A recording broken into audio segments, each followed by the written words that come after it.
morning. Welcome to Studio One. So nice to have you along. We join you from our studio located on the campus of the University of North Dakota. I'm your host, Tom Buring.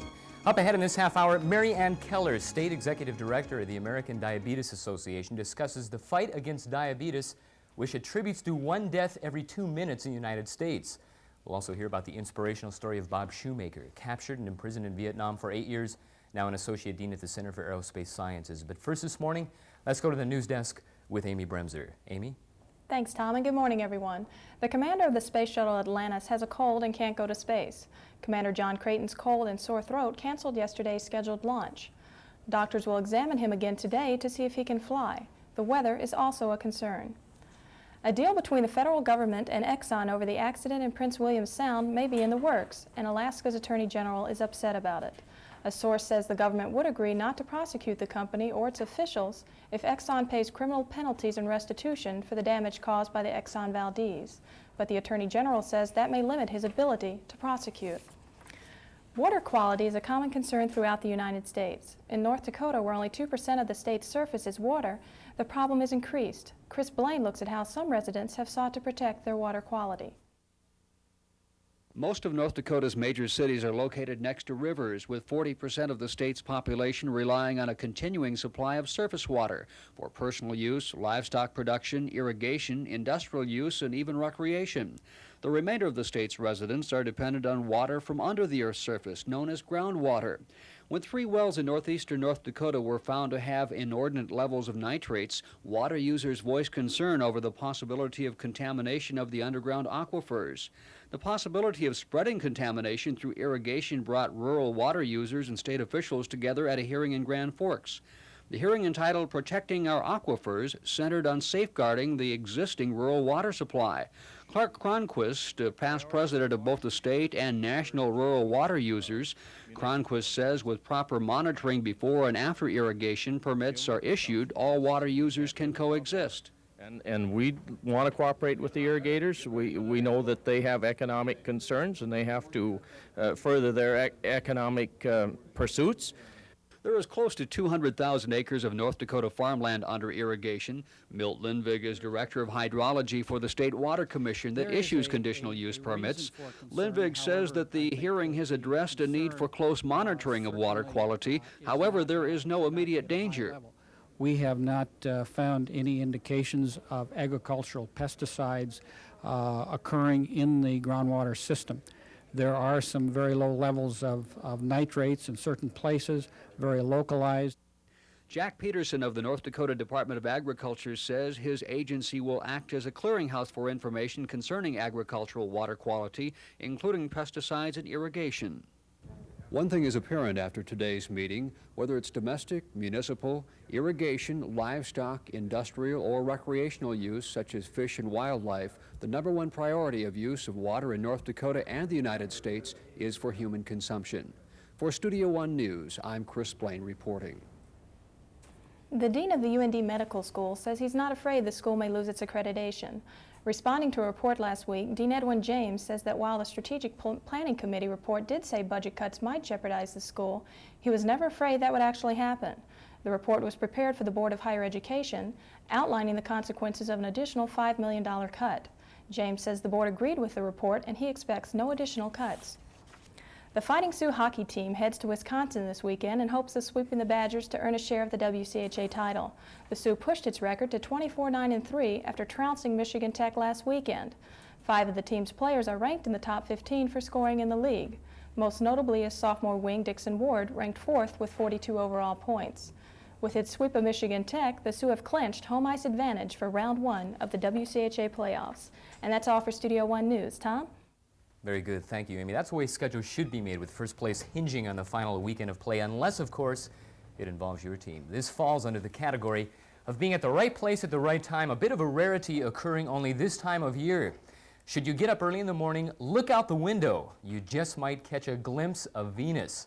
Astronomers tell us that Venus rises before the morning sun, reaching its greatest brilliance of the year during February, speeding away, outpacing our planet in the orbital race. If you get a chance, look for it in the southeast 45 minutes before dawn's earliest light as this month draws to a close. This is, by the way, the last Friday of February. Anyway, back to Earth. And with a peek at a bit of our own small world, here's Studio One meteorologist Bridget Mikula. Bridget? Thanks, Tom. Around the nation this morning, a frontal system from Louisiana extending all the way into Maryland is creating storms along the coast of the east. Back behind this warm front, snow in the New England states. And in Texas, it's very cloudy, bringing in mild temperatures. And on the west coast, clear skies and high pressure is dominating much of the west. A stationary front from Canada extending into the Great Lakes region is bringing this light snow that we experienced this morning. Here's a look at the nation's temperatures this morning. Teens in northern Minnesota extending into the 30s all the way into northern Texas, 40s and 50s along the west coast, and 60s and 70s on the east coast. Current conditions in Grand Forks, the temperature is 26 degrees, the winds are west 5 to 10 miles per hour, and the relative humidity is 74%. In the region, the temperature is 30s across most of North Dakota, with 26 in Grand Forks, South Dakota also in the 30s, and 28 in Sioux Falls. In Minnesota, teens in the northeast and the southeast, with 20s in the central Minnesota. I'll be back with a look at the regional forecast and the extended outlook. Tom? Okay, Bridget, we should mention folks, the last night we got quite a bit of snow. Allow yourself a little bit extra time this morning. The roads are a little bit slick. Moms and dads, remember when it used to be that college was a 4-year plan? Things seem to be working out a little bit different these days. According to the National Institute of Colleges and Universities, only 15% of the students earn their bachelor's degree in the 4 years right out of high school. The majority of students today are breaking away from the traditional standards and have extended their college career to 6 years and even more. Another sign of the times, the report indicates along with education, the lead issues of concern are the environment, abortion, drugs and crime, and health insurance. It's 7 minutes past the hour. We'll talk with State Director of the American Diabetes Association, MaryAnn Keller, when Studio One continues.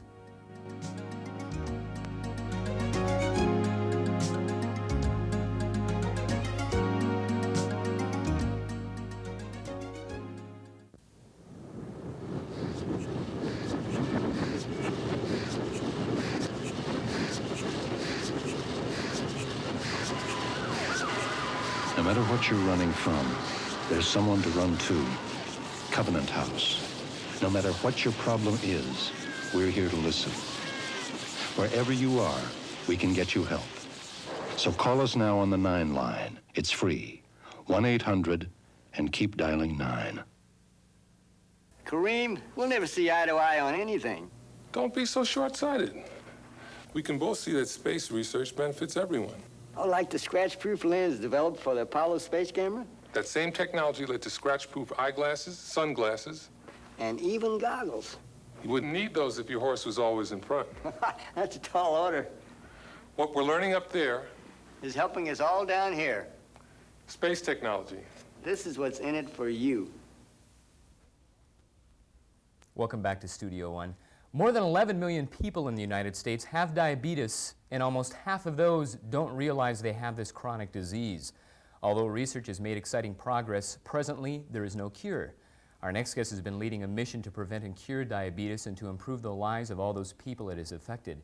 MaryAnn Keller is the American Diabetes Association Executive Director for the state of North Dakota. She's devoted her time, effort, and resources to help many live healthier, longer lives. MaryAnn Keller, thank you for joining us this morning. Thank you for Good inviting to have me. you here. A 1985 survey stated that out of the entire population of the U.S., 5% of those people have diabetes. That's 11 million people. 6 million of them have been diagnosed. The other 5 are unaccounted for. How do we know that there are 5 million people walking around with diabetes? It's kind of frightening, isn't it? It is. To be very honest, we could even localize that a little more and look at North Dakota. In North Dakota, you could take that percent from 5% and go up to 17%. In North Dakota, they did a study of death certificates in the state and looked at when people die, maybe they die of a heart attack or they die of a stroke or they die of kidney disease, but they also have diabetes. So we're looking at approximately 1/6 of our state's population developing this disease. MaryAnn, is it difficult to detect? Well, I guess in some ways, yes, only because there's 2 types of diabetes. Type 1, which is the type most frequently happening in young children and young people, is pretty easy to detect because people get very deathly sick and you get detected very quickly. But type 2 is sometimes very symptomless, and usually occurs in people who are older, people who become overweight, and people who have a real strong family history of the disease, which seems to be increasing a lot. In the U.S., are we seeing more people with diabetes? We are seeing more and more. It's increasing at a very rapid rate. In fact, in some populations, like the Indian population, it's frankly epidemic. We worry that it may wipe out the entire Indian population. In layman's terms, MaryAnn, make it real simple for us. Explain and describe what diabetes is. Well, it's the inability of the body to use sugar. I think that's the simplest form. A lot of people falsely say, does sugar cause diabetes? No, it's not the sugar that causes it, but it's the inability of the body to use it, so it causes the sugar to rise in the bloodstream. And if they don't have the hormone called insulin, this happens, and it's when the blood sugars are high that some of these problems start happening. It affects such a large amount of the population. Is there enough being done to find a cure? I think there's a lot, but there's a lot more that could be done. We need to do a tremendous amount more in the areas of research and work very hard, because we don't know where the answer will come from. I'd like to sit here and tell you that a cure is just around the corner, but I can't do that. And as we see it affecting more and more people, it's very frightening. I mean, if you take North Dakota's population of 650,000 and you can say 110,000 of them will have diabetes in their lifetime before they die, that's quite frightening. Let me follow up with that. Some of the indication I have here, let me read this to you. North Dakota has the highest reported incident per capita of diabetes in the nation and in the world. North Dakota is comparable with Norway, which ranks third highest. A child in North Dakota is 34 times more likely to develop diabetes than a child in Japan. Yes. What kind of sense can anybody make out of that? Yes, that's the childhood type of disease. That's type 1. And I really think some of our statistics there relate to the fact, because of our small population, we're doing a much better job of reporting the disease and finding children. And of course, that's our goal, is to get these children discovered and learn all about the disease so that they can manage it more properly, because it's not an easy process to manage diabetes. As I say, there is some look at climate, and we're comparable like with the northern Scandinavian countries. And so they're looking at that. There seems to be a higher incidence where there's a colder climate. MaryAnn, are you diabetic? No, I'm not, No. but I'm a registered nurse and have a strong interest in the area, and I feel like I have a lot of diabetic children from all the children we've worked with at diabetic camp. And Positive things in the future for diabetes? I certainly hope so. I think we have to keep working as hard as we can to find an answer. I see people learning a lot about the disease, and it seems that education about the disease seems to be the most prominent to help a person who has it. MaryAnn, thank you for coming on and sharing with Tom, us. thank you for inviting me. You bet. We're optimistic things are going to pan out. I hope so. North Dakota State Director of the American Diabetes Association, MaryAnn Keller. When Studio One continues, we'll hear the incredible story of former prisoner of war, Bob Schumaker.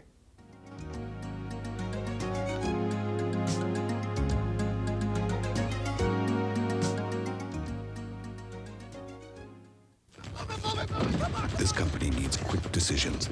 So does yours. This company needs leaders. So does yours. This company needs well-trained people. So does yours. So when this company needs to borrow people from your company, come on, man, move it on. Let's go, let's go. remember, they'll always come back better than they were before. Hey, Bill, could we get your approval on this? Be a hero. Give your employees the freedom to protect ours. You, John Fitzgerald Kennedy, do solemnly swear. I, John Fitzgerald Kennedy, do solemnly swear. That you will faithfully execute. That I will faithfully execute the office of President of the United States. of President of the United States. And will, to the best of my ability, preserve, protect, and defend the Constitution of the United States. So help me God. The Constitution. The words we live by. Let's jog your memory, if you're able to, think back 20 years ago to where you were and what you were doing. Our next guest will never forget. He was in Hanoi, Vietnam, captured and imprisoned as the second American POW. Bob Schumaker spent 8 horrifying years as a prisoner of war before being released to his wife and a son he'd never met. He holds several military decorations, serving a distinguished and lengthy career in the United States Navy. We welcome to Studio One the Associate Dean at the Center for Aerospace Sciences, Bob Schumaker. Bob, it's good to see you again. Tom, nice to be back. Welcome back. Good to have you. Thank you. Bob, 25 years ago this month, you were taken as a prisoner of war. Can you tell us the events that led up to being shot down and captured? Sure. 25 years seems like a long time, and it must to your audience also, because I suspect a number weren't even born then. But I was on top of the world. I was a fighter pilot for the U.S. Navy, flying the fastest fighter the Navy had, and married to a beautiful wife, and just had a son that was born. And I came crashing down in a figurative and literal sense too when I was on the aircraft carrier Coral Sea, and about that time the Vietnamese War was just starting, and we'd had a number of the Americans had had a number of advisors in South Vietnam. There was a hotel that was blown up, and my mission was to participate with a number of other attack planes to bomb a military target near Dong Hoi, it was called. And so I went off, and it was a pretty bad weather day, and as I rolled in on the target, we had to stay below the clouds, and that put us at a pretty low altitude. And as I pulled off target, I took a hit in my tail section and flipped upside down and nose down, and so had to eject. And that was kind of exciting. I had only about two seconds in the parachute before I hit the ground, and consequently broke my back. But I was captured about an hour later, and then eventually transported to Hanoi, where I spent 8 years. During this time, Bob, did your family or the military have any idea of your whereabouts? Well, they did, and I was fortunate in that regard, because only about 1 out of 3 prisoners' names were released, and that was a deliberate attempt to obscure how many prisoners there were. But my wife did know that I was captured and alive, and we were in this 8-year period. I received, I believe, 7 little letters, and little letters were really postcards that were excised. Parts of them were cut out, and it was always the bad news, like my mother had suddenly died and things. Bob, during this time as well, 8 years here, give us a sense of the surroundings and the environment that you were in. Well, it was in the city prison of Hanoi, and it was called, officially it was called the Hoa Lo prison. And in a sort of a fluke of things, in trying to welcome or contact another American, I was able to leave a little note that said, "Welcome to the Hanoi Hilton," and that's the name that stuck with the place. But it was a heck of a prison. It was built by the French. The French had dominated Vietnam for about 100 years, and it was a city block in size, and it had big stone walls around it with high-tension wires and broken glass bottles embedded in, and an inner perimeter of the same type, and a lot of cells. And the cells were about 4 feet wide by 10 feet long, and about 17 feet high, no windows, so it was sort of a bleak existence. I'm going to ask you this respectfully, Bob. I want to give the folks the impact of what you endured. And let me ask this respectfully, were you tortured? Yes, on about 12 different occasions, and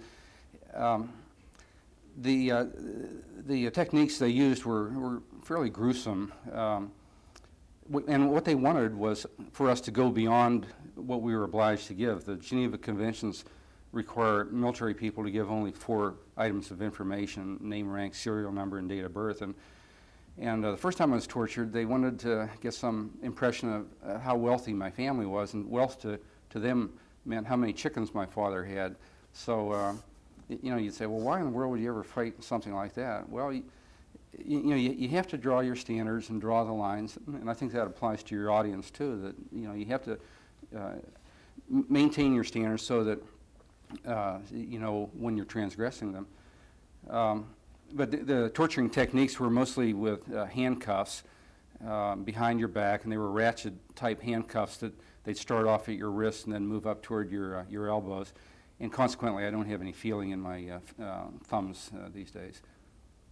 Bob, we're going to take a break. We're going to take a break. Folks, I told you this story was going to be interesting. We'll take a break, and when we come back, more with Bob Schumaker when Studio One continues.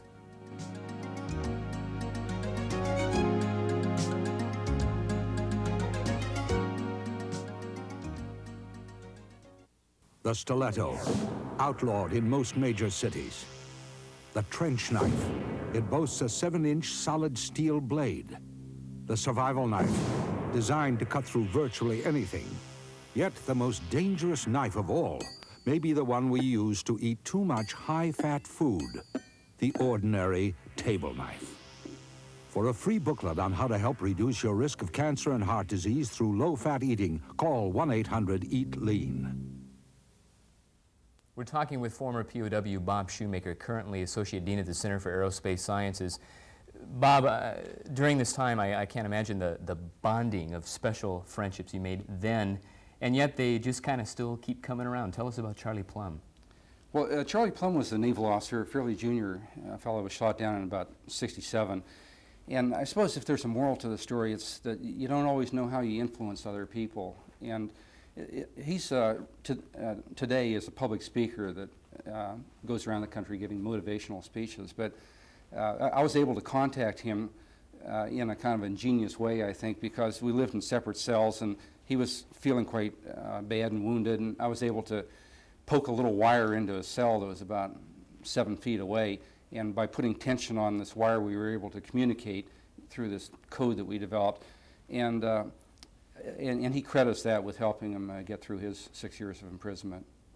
And Bob, it's wonderful to hear that on this end now, but going through it, what keeps you going? Well, you live day to day, Tom, and you have to. And what keeps you going is your pride in yourself and in your family and your country, and faith in God and trust that the American people are concerned about your plight, and indeed that's was what happened. And in fact, there was quite a bracelet campaign of quite a number of Americans would buy bracelets, and I think they were about $3 or so, and they had names of individuals on them, so it was a remembrance thing. Tell us also about your release. Oh, that was, of course, a happy day. But for the preceding year, we'd been kind of built up expecting a release because there were negotiations that were going on in Paris, and they would keep breaking down over sort of dumb issues about whether the table was square or round or whatever. But and so we were sort of numb by the time they finally opened the doors. But I can remember going aboard this aircraft. It was an Air Force C-141, and the first thing that struck me was this beautiful smell. You know, there were some Air Force nurses there, and you know, we'd been living in such filth. And anyway, that was the first real feeling I had that freedom was there. Difficult to adjust back into American society and mentality? Yes, it was, because you know that was a period of time, a decade, that I'm sure historians will record as one of the most traumatic in American history. A lot of changes in our moral fiber in the United States, and we had conditioned ourselves to be ultra-rightists, you know, because that was the safe thing. When the Vietnamese were trying to brainwash us into thinking otherwise, we took the far-right position. And so it was a little difficult when we came back to realize that the truth lay somewhere in the middle there. Bob, you've brought back some scars, some memories, but you mastered a lot of principles back in the confines of the Hanoi Hilton, and some principles that you've written down, a couple that I want to bring up, and I'd like you just to comment on them. Sure. One of which is be a communicator. Well, that's what really preserved whatever sanity we were able to retain, because we were in isolation. I was in solitary confinement for about 3 years, and we developed this ability to communicate through these thick concrete walls. And you know, when people are under stress, the natural tendency is to withdraw, and we were able to not withdraw through this communication, and I think we were a lot stronger as a result. Another one, Bob, accept people and their imperfections. Well, there were 500 prisoners that wound up finally over there. And they come in all different flavors, you know, tough ones and some weak ones and all. But everybody can bring something of value to a situation like that. And I would hope that your viewers, you know, will, through their lives, develop some tolerance to people's weaknesses and their strengths, because, you know, life can really be beautiful. And if you dwell always on the negative, it's just not worthwhile. Bob, is it possible to befriend and even forgive the enemy? Well, you know, the Vietnamese were proud people. They were driven more by a sense of nationalism than by their communist leadership. You know, I don't think it's productive to dwell in the past about, I'm going to get that son of a gun, you know. But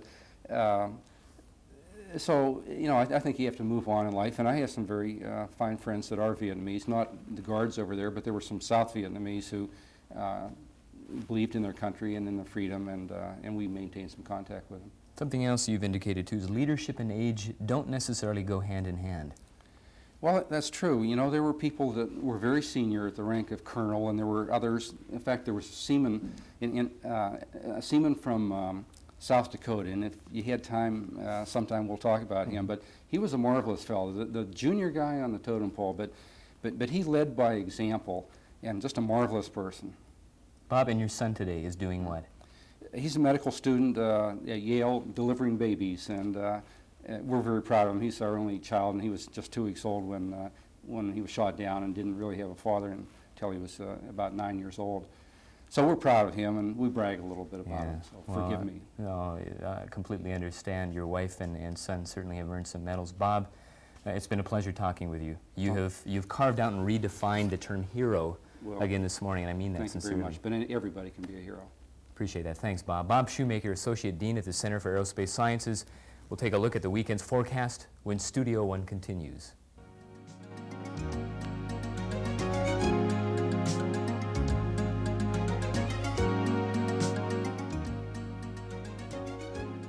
I see skies of blue and clouds of white, the bright blessed days, the dark sacred night, and I think to myself, what a wonderful world. If you're not recycling, you're throwing it all away.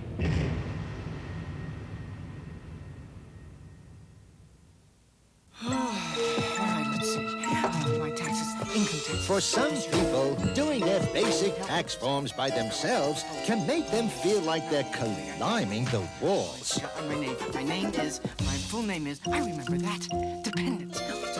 If you need help, free tax help is available from IRS-trained volunteers.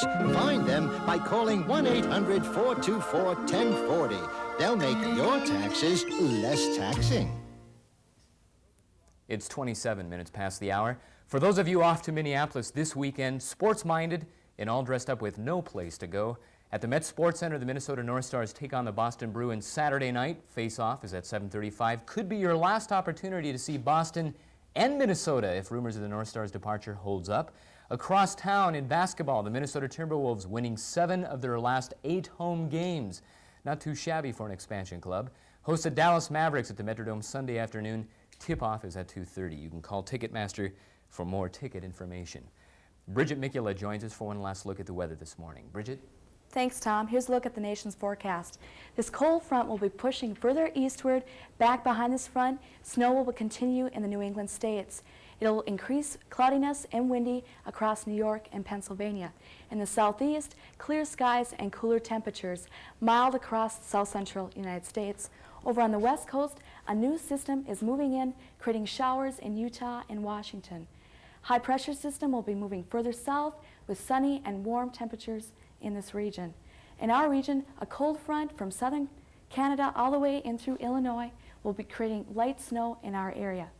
The forecast in detail for Grand Forks. Today the temperature is 32 degrees, winds northwest 20 to 25 miles per hour, and a 20% chance of precipitation. Tonight under cloudy skies, 10 degrees, winds northwest 15 to 20 miles per hour, and no chance of precipitation. The extended outlook for the weekend. Saturday, sunny skies, 5 to 10 degrees. Sunday, partly cloudy, 15 to 25 degrees. The wind will be increasing today, making travel very hazardous, so be very careful. Tom? Very good, Bridget. Our thanks to MaryAnn Keller and Bob Schumaker for joining us this morning. It's been a pleasure starting the day with you. Congratulations, you made it through the week. All of us here at Studio One have a terrific weekend. We'll see you again next Friday.